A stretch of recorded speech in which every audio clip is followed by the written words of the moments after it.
एक शख्स ने और एक हँसी ने मेरी बेटी की जान ले ली। अस्सलाम वालेकुम माय यूट्यूब फैमिली, कैसे हैं आप सब? उम्मीद करती हूँ ठीक होंगे। मैं भी आप सबकी दुआओं के साथ में ठीक हूँ। हर माँ-बाप अपनी बेटी के लिए अच्छा ही सोचता है और अच्छे से अच्छे घर में शादी करने के लिए सोचता रहता है। बचपन से जब से बेटी पैदा होती है ना, माँ की आँखों में एक सपना होता है कि मैं अपनी बेटी को अच्छे घर में शादी करूँ। जितना मुझसे हो सके मैं उसे दूँ। और जिस टाइम बेटी होती है ना, माँ सही मायने में उसी टाइम से एक ज़ईफ़ और एक बुढ़िया की ज़िंदगी गुजारती है, क्योंकि उसकी बेटी होती है। उसे हर कदम पे ये याद रखना होता है कि उसकी बेटी हुई है। उसे हर बात ये एहसास दिलाया जाता है कि वो एक बेटी की माँ है। कुछ इसी तरह से मेरे साथ भी हुआ। मेरे 2 बेटियाँ थीं और 1 बेटा था। मैं हमेशा से ये सोचती थी कि मैं अपनी बेटी को अच्छे घर में ब्याऊँ, और जैसे-जैसे वक़्त गुज़र रहा था वैसे बड़ी होती जा रही थी और मेरी परेशानियाँ भी बढ़ती चली जा रही थी, क्योंकि मुझे हर वक़्त फ़िक्र लगी रहती थी कि अच्छे घर में अपनी बच्ची को मैं ब्याह दूँ। बच्चियाँ बड़ी हो रही थी और साथ-साथ मेरी फ़िक्र बढ़ती जा रही थी। जैसे ही पढ़ाई कंप्लीट हुई तो मैंने सोचा माहौल बहुत ज़्यादा ख़राब हो रहा है, मैं जल्द से जल्द अपनी बच्चियों की शादी कर दूँ। और एक अच्छा रिश्ता आया, तो मैंने उनकी अच्छे से जान पहचान करी। छानबीन करने के बाद पता चला कि लड़का एनआरआई है, बाहर रहता है और अच्छी इनकम है इसकी और घर भी बहुत अच्छा है। उस लड़के ने ये कहा कि मैं अपनी फैमिली को अपने साथ रखूँगा। उसकी सास भी इस बात पे खुश थी और कहने लगी कि बेटा बहू जहाँ खुश रहें, हम भी वहीं खुश हैं। और इस तरह से मैंने वो रिश्ते को कबूल कर लिया। लड़के को मैंने बहुत अच्छे से परखा था, जाना था। मुझे कहीं तलक भी एहसास नहीं हो रहा था कि आने वाले टाइम में ये मेरी बेटी के साथ क्या करने वाला है। मैं मुतमईन हो गई, मेरे हस्बैंड भी मुतमईन हो गए और हमने अपनी बच्ची की शादी तय कर दी। बहुत धूमधाम से हमने मंगनी करी और बहुत धूमधाम से हमने शादी भी करी। कहते हैं माँ-बाप बिक जाते हैं पर औलाद के सारे नखरे, सारे खर्चे पूरे करते हैं। हमने भी कुछ इस तरह से करा, कर्ज़ लिया, पानी लिया और फिर उसके बाद अपनी बच्ची की हमने शादी कर दी। शादी करके मेरी बेटी बहुत रोई और रोते-रोते इस घर से विदा हुई, क्योंकि कभी वो मुझसे अलग ही नहीं रही थी। बचपन से लेके अब तक हमारा साथ ऐसा रहा, कभी वो किसी खाला के, फूफो के, किसी के यहाँ नहीं जाती थी, वो मेरे साथ ही रहती थी। वक़्त गुज़रा, वो अपनी गृहस्थी में लग गई। वो हमेशा से खुश रहती थी और कहती थी कि अल्लाह ने जैसा मेरा नसीब खोला, छोटी बहन का भी ऐसे ही खोले। मैं भी आमीन कह दिया करती और वक़्त के साथ-साथ सब कुछ अच्छा चल रहा था। वो हर साल आया करती। दुबई में उनका अपना कारोबार हो गया था। दुबई में ही उन्होंने अपना फ्लैट ले रखा था और एक फ्लैट उन्होंने यहाँ पर भी ले रखा था, इंडिया के अंदर। उसकी शादी की सालगिरह पे उसके हस्बैंड ने वो फ्लैट उसे गिफ्ट करा था, लेकिन वो था सबसे ऊपर का। तो मैं कहती थी, बेटे इतनी ऊपर की मंजिलें नहीं लिया करते। बोलने लगे कि लिफ्ट रहती है, आने जाने की कोई टेंशन ही नहीं है।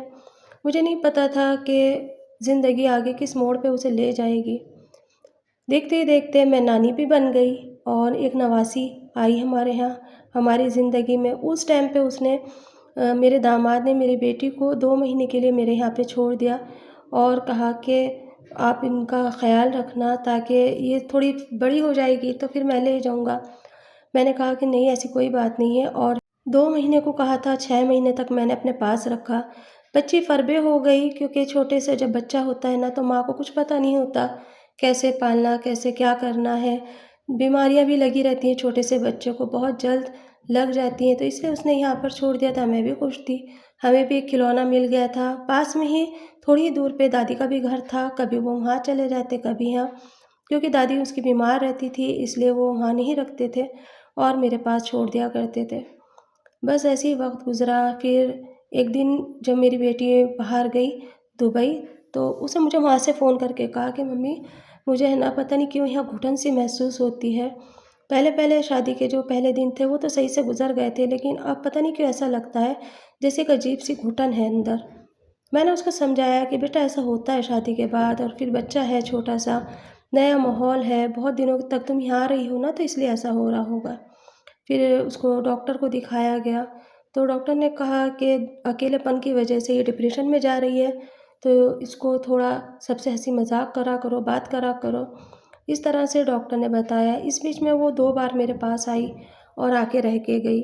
अब बेटी उसकी 5 साल की हो चुकी थी और अभी दूसरे बच्चे के बारे में उन्होंने मना कर रखा था। पर पता नहीं कि मेरे दामाद का जो मिजाज था वो थोड़ा-थोड़ा बदली होते जा रहा था। मेरी बेटी भी कहती थी कि मम्मी ये छोटी-छोटी बात पे शक करते हैं और जब भी किसी का फ़ोन आता है ना तो ये कहते हैं पहले मुझे चेक कराओ, किसका फ़ोन है? कौन फ़ोन करता है तुम्हें? तो मैंने कहा कि ठीक है। अब वो फ़ोन चेक करते और फिर कहते हैं कि लो अब बात कर लो। उसमें कभी मेरी बेटी की नंद का फ़ोन होता, कभी उसके बच्चों का फ़ोन होता, मतलब जैसे आपस में रिश्तेदार रहते हैं, तो वो सबसे ही बात करती थी। उसको हँसने की बहुत ज़्यादा आदत थी और वो खिलखिला के हँसा करती, काफ़ी देर बात करती। अब हस्बैंड तो बाहर रहते हैं जॉब पे, तो अकेली क्या करती, इसलिए वो कभी किसी को फ़ोन लगाती, कभी किसी को। बच्चे के साथ-साथ वो फ़ोन भी अटेंड करती रहती और घर वालों को भी फ़िक्र लगी रहती थी, पता नहीं क्या बात है, क्या नहीं, अकेले रहते हैं, लाओ हम फ़ोन कर लें। लेकिन मेरे दामाद कहीं न कहीं शक करने लगा था। अब उसने घर के अंदर कैमरा भी लगवा दिया था ताकि उसे हर पल की खबर रहे। हमने सोचा सेफ्टी कर रहा होगा शायद, हमें नहीं पता था उसके दिल-दिमाग में क्या चल रहा है।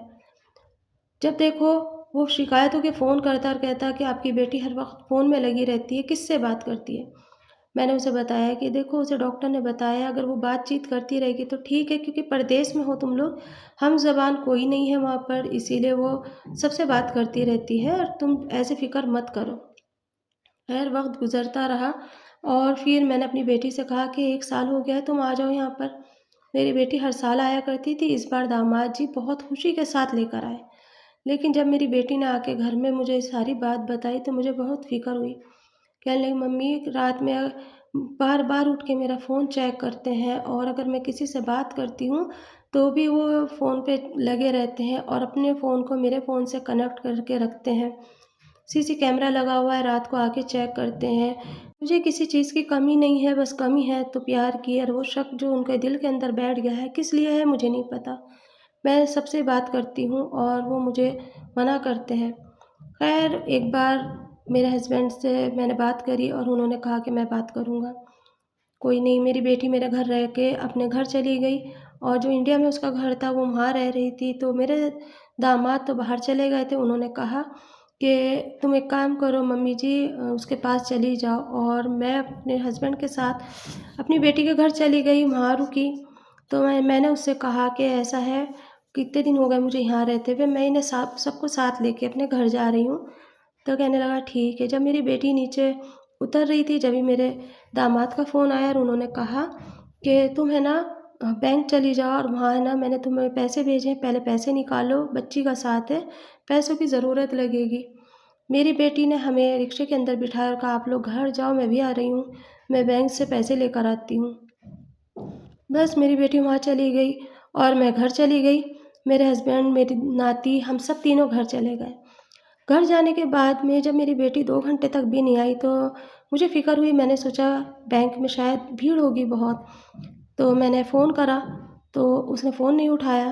फिर उसके बाद में मैंने अपने हस्बैंड से कहा, उन्होंने कहा शायद चार्जिंग ख़त्म हो गई होगी, फ़िक्र मत करो। देखते ही देखते 2 घंटे से 3 और 3 से 4 करते-करते शाम हो गई और मेरी बेटी वापस नहीं आई। अब हमें फ़िक्र होने लगी थी।